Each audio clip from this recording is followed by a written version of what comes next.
में किए हुए इन्वेस्टमेंट की मैच्योरिटी मिलती है 40 में। 30s में क्यों नहीं? हाँ 30s में मैच्योर हो रहा है ना वो। 30s में आप होता क्या लॉकिंग पीरियड तो दोगे ना कुछ। पर होता क्या है 30s में सर? 30 में तो आप वो स्टॉक चुनने में लगे रहते हैं कि इन्वेस्ट कहाँ करूं। 20 में आप सोचते हो कि यार कुछ करना है इन्वेस्ट जीवन में, कहीं भी, प्रेम में, दोस्ती में, नशे में, डांस में, रचनात्मक में, स्पोर्ट्स में।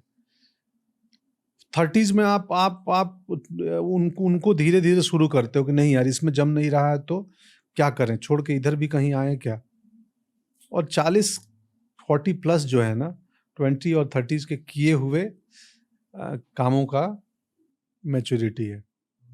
एक आर्कियोलॉजिस्ट आए थे शो पे, अजय अच्छा। प्रभाकर नाम के। हाँ। उन्होंने बहुत कुछ बताया आर्कियोलॉजी के बारे में, और ये वर्ल्ड वाइड आर्कियोलॉजिस्ट है, मतलब हर जगह डिगिंग करी है, इंडिया में भी डिगिंग करी है। तो हर पॉडकास्ट से मैं एक चीज सीखता हूँ हमेशा। मुझे पता नहीं आपसे आज क्या सीखूंगा, पर हर पॉडकास्ट में से एक लर्निंग मुझे मिलती है। और उनके पॉडकास्ट से मैंने साइंस एंड सिंबल्स के बारे में सीखा। अच्छा। साइंस एंड सिंबल्स बेसिकली हमारे पूर्वजों के चिट्ठियां हैं हमारे लिए। Yes yes. और तो मैंने उनसे पूछा कि दुनिया भर के पूर्वज क्या कह रहे थे हमें अक्सर लगता है कि ह्यूमन हिस्ट्री सिर्फ क्या 10,000 साल 15,000 साल पुरानी है, पर ये सच नहीं है। 3 लाख साल से ज्यादा पुरानी। और बहुत सारी हिस्ट्री हम खो चुके हैं, हमें पता भी नहीं कि हमारी एक्चुअल हिस्ट्री क्या है। स्कूलों में हमें सिर्फ बंदूकों के बारे में सिखाया जाता है, जो पिछले 100 सालों में उसके बारे में सिखाया जाता है। पर हिस्ट्री को अगर आप एक लंबे नज़रिए से देखें तो और बहुत कुछ चीज़ें, मतलब बहुत सारी चीज़ें छिपी हुई है। तो उन्होंने कहा कि साइंस एंड सिंबल्स का बहुत महत्व है लॉन्ग टर्म हिस्ट्री में। और हर सिविलाइजेशन ने हमें एक ही बात बोली, 2 बातें बोली। पहली बात बोली कि प्रकृति का ख्याल रखिए, नेचर का ख्याल रखिए, नेचर के पास रहिए। और दूसरी चीज़ है, थोड़ी अजीब चीज़ है, पर दूसरी चीज़ कि सोसाइटी मैट्रियार्कल होनी चाहिए। मतलब हम एक ऐसे युग में जी रहे हैं जो पेट्रियार्कल है। मुझे पता नहीं पेट्रियार्कल मैट्रियार्कल में हिंदी में कैसे समझाऊंगा, तो वो आप कर दीजिए। मातृसत्ता बोलते हैं मैट्रियार्कल को, मातृसत्ता की सत्ता माँ का हो, और पितृसत्ता पेट्रियार्कल है जहाँ सत्ता पिता के हो। अभी हमारे घरों में सत्ता पिताओं की होता है हमारे समाज में, सिवाय केरला, सिवाय नॉर्थ ईस्ट में भी है मातृसत्ता है कि वहाँ नॉर्थ ईस्ट में शादी के बाद लड़की विदा नहीं होती है, लड़का विदा होता है। मातृसत्ता, मातृसत्ता। आपकी क्या राय है मातृसत्ता को लेकर? बिल्कुल बिल्कुल होना चाहिए। क्यों? क्योंकि जब ये दुनिया इवॉल्व हो रही थी ना, हम इवॉल्व हो रहे थे, तो इवॉल्व होने के क्रम में औरतें पुरुषों से थोड़ी ज़्यादा इवॉल्व हो गई। मतलब अगर मान लें कि हम बंदर से आदमी बने हैं जी, तो मर्दों के बनिस्पत औरतों के पूछ 500-600 1,000 साल पहले गायब हुए होंगे। इवॉल्व हमसे ज़्यादा हैं जी। तो आप देखो ना जीवन में कोई एक स्त्री लड़की आती है तो घर का व्याकरण बदल देती है, उसी घर को कुछ नहीं करेगी, पेंडेंट भी ना कराएगी। लेकिन खैर ये ऐसा काम के स्तर पर नहीं बोल रहा हूँ, क्योंकि क्या है ना, इंटरनेट के मीडियम में बातों को सब लोग करेक्ट समझते नहीं है, तो कई बार उसका लिटरल मीनिंग ले लेते हैं। तो मातृसत्ता होनी चाहिए, औरतें हमसे ज़्यादा इवॉल्व हैं। अगर औरतें सत्ता चलाएंगी तो लड़ाइयाँ कम होंगी, शायद युद्ध होंगे ही नहीं। हाँ, शायद युद्ध होंगे ही नहीं। ईगो की जो हम पुरुषों में बहुत है ना अहम, तो वो उनमें स्त्रियों में नहीं है, उतना कम है, क्योंकि क्रिएटर है ना बाबा, जननी है ना। तो और आई फील कि मर्द हमेशा बहुत दूर की सोचते हैं। हाँ, जो औरतें होती हैं वो साइडवेज भी एक बार झांक के देखती हैं कि क्या हो रहा है, और फिर दूर वो प्रेजेंट में रहती हैं जी। कि आज जितना है उतने में उत्सव मना लो, कल की चिंता देखेंगे कल। हम पुरुष ज्यादातर भविष्य की चिंता में रहते हैं, यार नहीं यार ये कर लेना है। औरतें बोलती हैं उस करने के चक्कर में आज तो बच्ची का जन्मदिन था, तुम तो भूल गए और दफ्तर में ही रह गए। क्योंकि ऐसा नहीं वो खराब कर रहा था, वो कल के प्रिपरेशन में लगा हुआ था। तो बोलता आज मना लो ना, जितने में उतने में उत्सव मना लो, कल देखेंगे। अक्सर जो कहानियां हमें बताई जाती हैं, मतलब भारतीय इतिहास की ऐतिहासिक कहानी, उनमें मोस्टली पेट्रियार्कल सोसाइटीज की बातें होती हैं। पर इसका ये मतलब नहीं कि यहाँ भी मेट्रियार्कल सोसाइटीज नहीं होते थे। नहीं होते थे, ऑफ कोर्स होते हैं। शायद रामायण महाभारत से पहले, क्या पता, किसी को नहीं पता। अभी आपको क्या उसमें भी है, रामायण महाभारत के भी कुछ प्रसंग में अंश में देखेंगे तो मातृसत्ता की स्वीकृति दिखी है। कि तो वहाँ भी है, ऐसा नहीं है कि नहीं है। बीच के काल में ज़्यादा गड़बड़ियाँ हुई हैं मुझे लगता है, बीच के 1000-2000 साल में। वैसे भी वैसे कलयुग चल रहा है, लोग बोलते हैं घोर कलयुग का टाइम है। और ये भी कहते हैं कि history is written by winners, मतलब जो युद्ध जीतते हैं वो पुरानी इतिहास को इरेज कर देते हैं, निकाल देते हैं हमारे किताबों से। तो शायद मातृसत्ता हाल ही में हुई होगी, बट हमें पता भी नहीं। हाँ, वो भी हो सकता है। बट बदल रहा है, अभी वक्त बदल रहा है, अभी स्त्रियां हर फील्ड में टॉप पे जा रही हैं।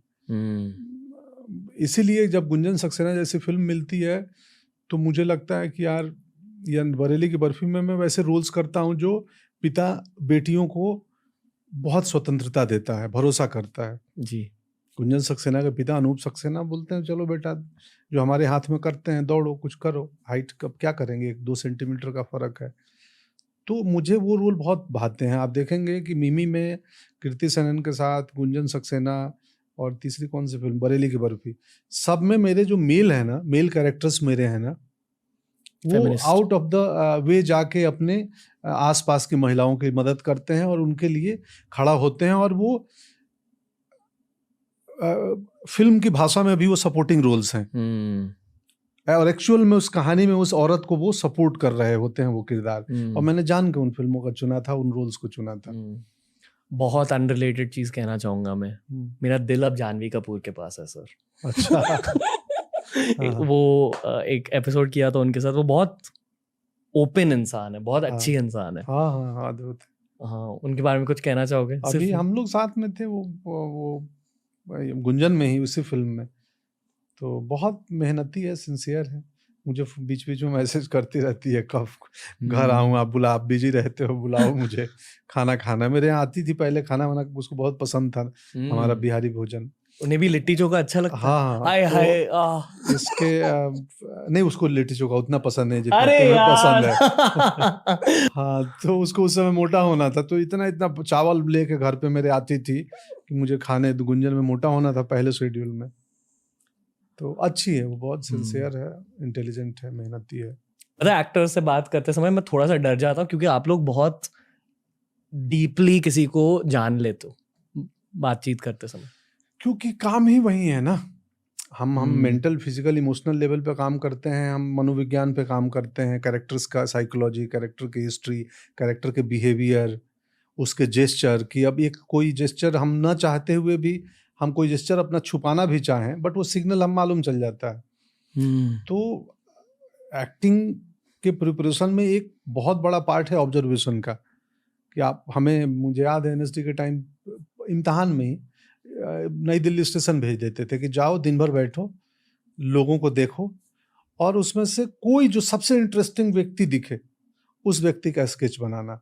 स्केच बनाना? हाँ, मतलब उनके बारे में लिखना? ना, स्केच बनाना। हाँ, फिजिकल उसको वो ये करना, उतार, जैसा भी तुम्हारा गंदा स्केच हो, बहुत कमाल का ना हो वो, और उसका कैरेक्टरिस्टिक आए, और उसके आसपास का थोड़ा सा एम्बियंस है उस स्केच में, और उसको ला के एक सीन वर्क में उस कैरेक्टर को फिट करना है। आप 20 एक्टर गए हैं, 20 कैरेक्टर लाए हैं, उन 20 को मिला के एक छोटा सा सीन क्रिएट करना है।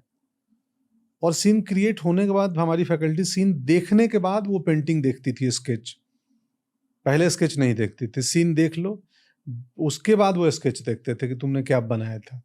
तो खैर, तो ऑब्जर्वेशन एक बहुत बड़ा पार्ट है, और एक्टर्स अगर जो अवेयर है तो वो 24 घंटे, मतलब उसका एक अनकॉन्शियस वो ऑब्जर्वेशन वाला मूड चालू रहता है हमेशा ना चाहते हुए भी।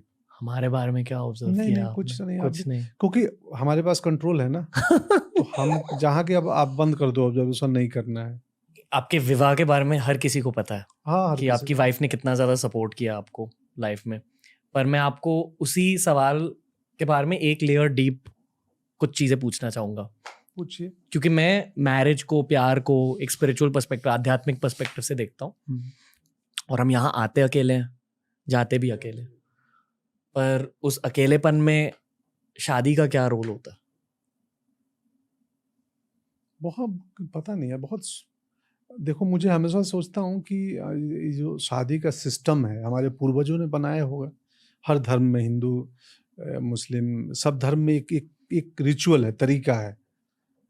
कि हमारे यहाँ एक नाट प्ले था भिखारी ठाकुर का, कि भाई उसमें हम इतने धार्मिक बंधनों में बांधते हैं, विष्णु आते हैं, वो कलश में सागर रखा जाता है, लक्ष्मी आती है, गणेश का पूजा होता है, उसके बाद अग्नि को साक्षी मान के आप 7 फेरे लेते हैं, आपका कुनबा होता है, लड़का और लड़की दोनों का, पूरा समाज होता है, उत्सव मनाया जाता है, भोज होता है, उसके बाद दुनिया भर के रिचुअल्स होते हैं।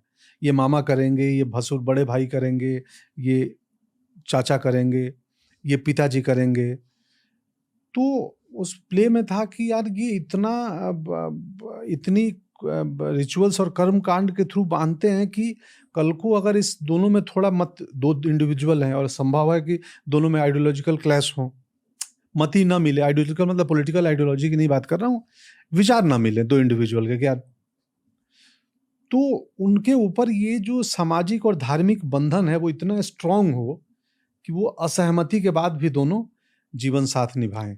जब वो पूजा हो रही थी आपके शादी में, आपको लगा कि आपके दिमाग में, आपके दिल में, आपके रूह में कुछ चीजें बदल रही हैं? उस वक्त ऐसा थोड़ी लगता है। आप उसकी, लेकिन आपको इतना तो मालूम है ना कि बहुत रिचुअल्स हुआ है, हम रात भर जगह हैं, कुछ हुआ, बहुत कुछ हुआ है, और वो उसकी डोर जो है ना, वो शादी के 6 महीने बाद, 8 महीने बाद, 1 साल बाद रियलाइज होती है। आप जिस दिन पिता बनते हो, मुझे 1 साल बाद रियलाइज हुआ कि अच्छा मैं बाप बन गया हूँ। 1 साल तक अनुभूति नहीं होता था बेटी को देख के कि अच्छा हाँ ठीक है। कल मेरे दोस्त मिले, बोले यार मेरे को तो लगने लगा कि यार मैं खराब पिता हूँ क्या, मुझे फिल्मों में जैसे बच्चों को देख के बाप करते हैं, मेरे मन में तो कुछ हो ही नहीं रहा है बच्चे को देख के। तो फिल्मों में तो थोड़ा ज्यादा भी कर देते हैं।